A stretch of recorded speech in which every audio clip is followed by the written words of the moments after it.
पंतप्रधान नरेंद्र मोदींच्या निवासस्थानी महत्त्वाची बैठक सुरू। परराष्ट्र मंत्री एस जयशंकर यांच्यासह तिन्ही सैन्यदल प्रमुख बैठकीला उपस्थित। राष्ट्रीय सुरक्षा सल्लागार अजित डोवालही बैठकीसाठी उपस्थित। मोदींचा रशिया दौरा रद्द। विजय दिवस परेडसाठी मोदी उपस्थित राहणार होते।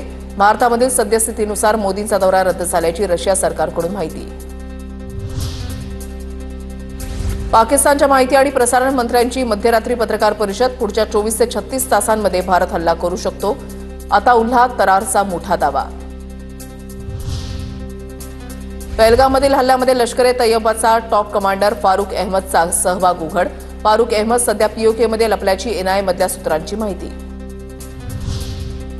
पहलगाम दहशतवादी हल्ल्याप्रकरणी उद्या सकाळी सुप्रीम कोर्टामध्ये सुनावणी। सुप्रीम कोर्टाच्या निवृत्त न्यायाधीशांमार्फत हल्ल्याच्या चौकशीची मागणी। झाडांमागून 2 दहशतवादी आले। एंट्री आणि एक्झिट पॉइंटवर 7 जणांची हत्या। हल्ला पूर्ण रणनीती आखून केला। पहलगाम हल्ल्याप्रकरणी एनआयए तपासामध्ये माहिती। पाकिस्तानकडे अणुबॉम्ब हल्ल्याआधी शत्रू विचार करेल। पाकचे माजी पंतप्रधान नवाज शरीफ यांची मुलगी मरियम नवाज यांची दरपोक्ती। आमच्याकडे तुमच्या आधीपासून अणुबॉम्ब, फारुख अब्दुल्लांचं प्रत्युत्तर।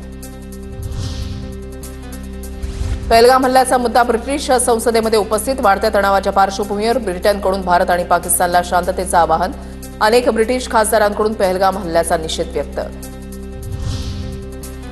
भारत आणि पाकिस्तानने होऊ शकणारा संघर्ष टाळावा। संयुक्त राष्ट्रसंघाचा पाकिस्तान आणि भारताला मध्ये मध्यस्थीचा प्रयत्न। पहलगाममधील दहशतवादी हल्ल्याचा निषेध व्यक्त।